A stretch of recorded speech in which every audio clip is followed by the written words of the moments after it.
وہ شیر مدینہ تو رسول میں بیٹھے ہوئے عمر خشیت باری تعالیٰ اللہم انی اسألک علما نافعا ورزقا طیبا وعملا متقبلا۔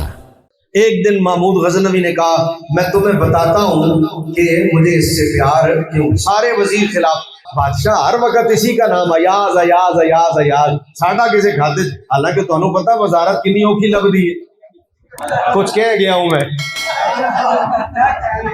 ایسی کوئی سوکھی ہے وزارت، پتہ نہیں کنے پاپڑ ویلو پھر بندہ وزیر بنتا ہے۔ انہیں کہا ساڈی کوئی ویلیو ہی نہیں، ایتھے ایاز ایاز ہوندی رہندی ہے۔ انہیں کہا سرکار اسی بھی تواڈے ہی وزیر ہاں، کدی کوئی سانوں بھی پوچھو۔ انہیں کہا آج پھر تانوں دسیے کہ ایاز نال پیار کیوں ہے۔ آؤ بھائی سنو۔ انہوں نے محمود غزنوی چھریاں منگوائی، 7 مرغیاں منگوائی، کہا چھری پکڑو، مرغی پکڑو، جاؤ ایسی جگہ ذبح کر کے آؤ جہاں تمہیں کوئی نہ دیکھ رہا ہو، جو ایسی جگہ ذبح کرے گا جہاں کوئی نہ دیکھے، واپس آؤ میں انعام دوں گا۔ وزیراں پھڑیاں مرغیاں تو وزیراں پھڑیاں چھریاں تے کوئی کھوڈے چ وڑ گیا، کوئی پتھر تھلے وڑ گیا، کوئی پھٹے تھلے وڑ گیا، کوئی وٹے تھلے وڑ گیا، کوئی کمرے چ وڑ گیا، کوئی کتھے سی سی ٹی وی کیمرے انہوں ہوندے نہیں سی، موبائل بھی نہیں سن ہوندے۔ وہ جناب سارے نا مرغیاں ذبح کر کے جناب لے مینوں تے کسے بھی نہیں ویکھیا، مینوں کسے بھی نہیں ویکھ، آ گئے جدوں سارے آ گئے نا جی، بادشاہ دا دربار لگا، سارے وزیر مرغی پھڑی چھری پھڑی آ گئے۔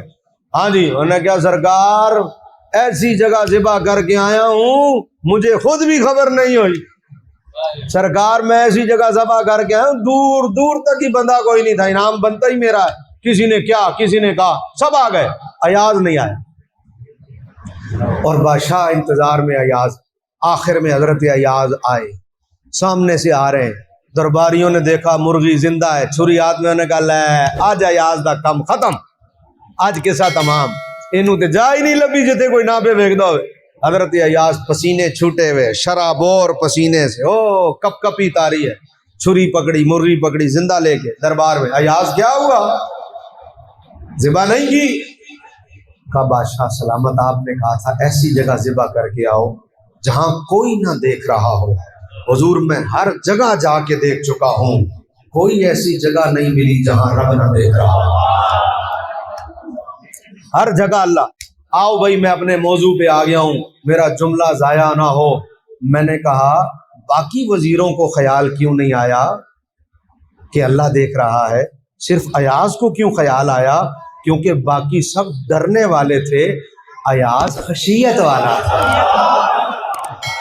اور ڈر ہونا نہیں، اور ڈر ہونا اور خشیت ہونا، اور ڈر کے لیے سامنے نظر آنا ضروری ہے، ڈر اس کو کہتے ہیں۔ اور خشیت کے لیے بندہ رات کے اندھیرے میں تنہائی میں لیٹا ہو، موبائل ہاتھ میں ہو، اور دل کرے کہ میں کوئی گناہ کر جاؤں، اور پھر رات کے وقت جب کوئی نہیں دیکھ رہا اس کے ہاتھ کانپنے لگ جائیں، نا نا نا نا نا اللہ دیکھ رہا ہے۔ خشیت اسے کہتے ہیں، خشیت ہونا اور ہے ڈر ہونا، اور خشیت کے لیے بالغیب ہے کہ بغیر دیکھے خشیت طاری ہوتی ہے، کیونکہ خشیت میں جلال ہے۔ اور قرآن کے ان لفظوں میں رب نے یہی کہا ہے، ان الذین یخشون ربهم بالغیب،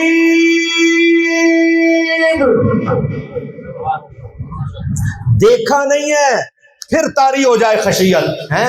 دودھ میں پانی ڈالتے ہوئے بندہ دیکھ رہا ہو تو پانی نہیں ڈالتے کہ بندہ دیکھ رہا ہے۔ تو میں پوچھتا ہوں تنہائی میں پانی کیوں ڈالتا ہے؟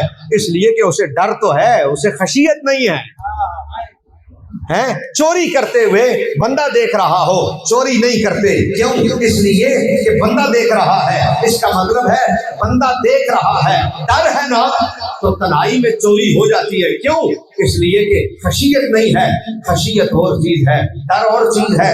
خشیت تو یہ ہے بالکل تنہائی ہو، کوئی نہ دیکھ رہا ہو، پھر آپ کے دل پر روح طاری ہو جائے۔ یہ تعظیم اور جلال کی وجہ سے ہوتا ہے، میرا رب دیکھ رہا ہے۔ ولیوں کو ولی کیوں کہتے ہیں؟ ان کے مزارات پر چادریں کیوں چڑھتی ہیں؟ ان کے لیے ختم شریف کیوں ہوتا ہے؟ ان کے عرس کیوں ہوتے ہیں؟ ان کا ذکر ان کے جانے کے بعد عزت و عظمت و شان و شوکت سے क्यों होता है? इसलिए कि हम डरते हैं। वली डरते नहीं हैं, वली खशियत बारी ताला रखते हैं।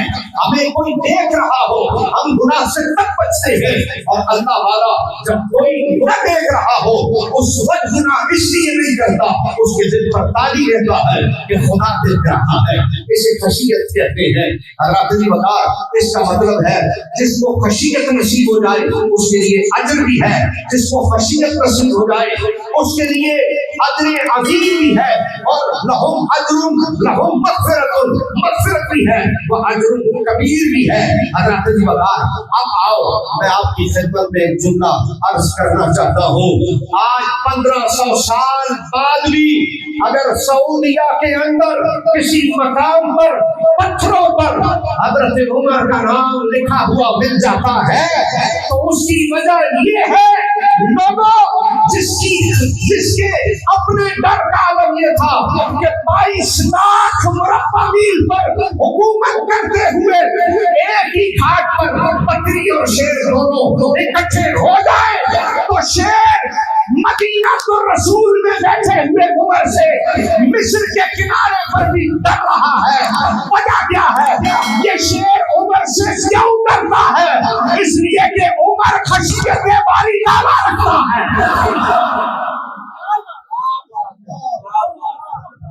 इसलिए कि उमर के दिल में खशियत बारी ताला है। और इतनी दूर दरियाए दजला के किनारे पर रहते हुए अगर शेर हमला नहीं कर रहा तो उसकी वजह क्या है? उसकी वजह यह कि वो डर उसके दिल में इसलिए पैदा हुआ है कि इधर खशियत वाला बंदा बैठा है। अच्छा, अभी भी नहीं समझ में आया। एक जगह मैंने ये तकरीर की, जाग रहे हो भाई? चस नहीं आई थोड़ी आवाज। एक जगह अल्लामा साहब मैंने ये तकरीर की कि जी शेर और बकरी एक ही घाट पर इकट्ठे पानी पीते थे, शेर घाट पर हमला नहीं करता। किसी ने कहा, ओए अल्लामा साहब ये क्या बात है, शेर के सामने उसका शिकार हो और वो हमला ना करे, ये कोई करने वाली बात है कि इकट्ठे पानी पीते थे? शेर को ये बात कौन समझाएगा कि भाई यहाँ हमला नहीं करना? ये आपने अपनी तरफ से बनाया हुआ है। मैंने कहा मैं तुम्हें ज्यादा तफसील में तो नहीं जाता, लेकिन मसला समझा जरूर देता हूँ कि इन्हें किसने समझा दिया। मैंने कहा हरम गए हो, ये सामने काबा शरीफ है, यहाँ से कोई आप 500 मीटर इधर बाहर आ जाएं, यहाँ कबूतरों का ढेर है, कबूतर चौक, और सैकड़ों में नहीं है, हजारों में। जो गए हो भाई बोलो भाई, है भाई? ये रोजा शरीफ है, यहाँ 300 मीटर आगे आ जाए, चारों तरफ हरम के चारों तरफ कबूतरों के ढेर हैं, और सैकड़ों में नहीं है, हजारों में। लो भाई सुनो भाई, आखे जी शेर और बकरी इकट्ठे हैं, ये क्या बात हुई? शेर को किसने बता दिया? मैंने कहा मैं बताता हूं किसने बता दिया। मैं कहा हजारों कबूतर कबूतर चौक पे हैं, थोड़ा सा फासला है, कोई एक भी उड़ के जाके काबे पे नहीं बैठता। भाई जिसने उन कबूतरों को बताया, भाई किसने बताया? कमाल है यार। मैंने पहली छतरियों के नीचे, हाजी साहब पहली छतरियों के नीचे मैंने कबूतर देखे। ज्यादा नहीं आते वहां, मस्जिद नबी शरीफ में भी ज्यादा नहीं, 2 या 3 आते हैं। एक कोई लाडले होंगे होंगे भाई, कोई ऐसा ही है ना, वरना सारे ही अंदर आ जाए ना। भाई कौन रोकता है कबूतरों को भाई अंदर ना हो, है? और किसी को उड़ाते हुए भी नहीं देखा मस्जिद नबी से उन्हें उड़ा रहे हो, लेकिन वो कोई लाडले होते होंगे या कोई अर्जी करने आ जाते होंगे। और काबे की छत पर मैंने कभी नहीं देखा कबूतर बैठते हुए, हजारों बार हैं। तो मैंने कहा यार इनको भी किसी ने बताया हुआ है ना, इनको भी तो किसी ने बताया ना। ना इतने नहीं बैठा, तो जिसने इनको बताया हुआ है ना, उसी ने शेर को बताया हुआ हमला घाट से न करी, पावे जंगल इच करी, उमर हुकूमत कर रहा है। 22 लाख मुरब्बा मील पर हजरत सैयदना उमर फारूक रज़ी अल्लाह अन्हु। लेकिन वो अच्छा, फिर बात यहाँ खत्म नहीं होती।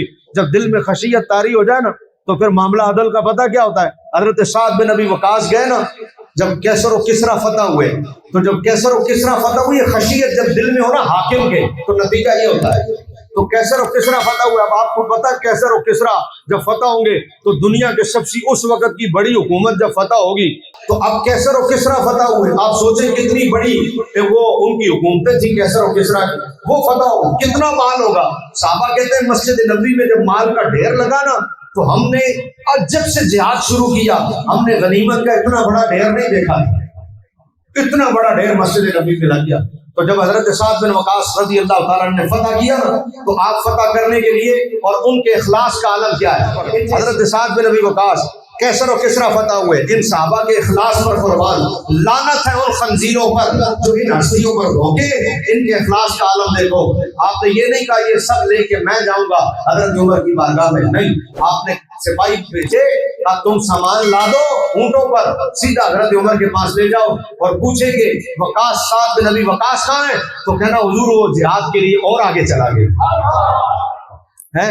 सिपाही लेके पहुंचे मस्जिद नबी में, माले गनीमत जमा हुआ, ढेर लग गए, इतना ऊंचा ढेर था जिसमें से हजरत उमर ने कंगन निकाल के भी हजरत सराका को पहनाए थे, वो उसी में से निकले थे।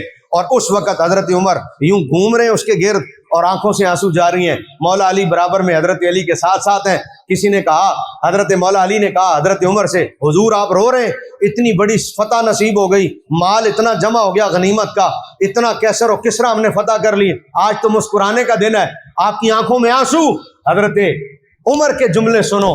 आपने फरमाया अली से रज़ी अल्लाह ताला अन्हु, अली मौला आप सुनो कि मैं क्यों रो रहा हूं, आंसू क्यों निकल रहे हैं। आप ये देखो जो लिस्ट साद बिन अबी वकास ने बनाकर भेजी है, किधर से माल आया है, किधर रस्ते में कितनी घाटियां थी, कितना नशेबो फराज था।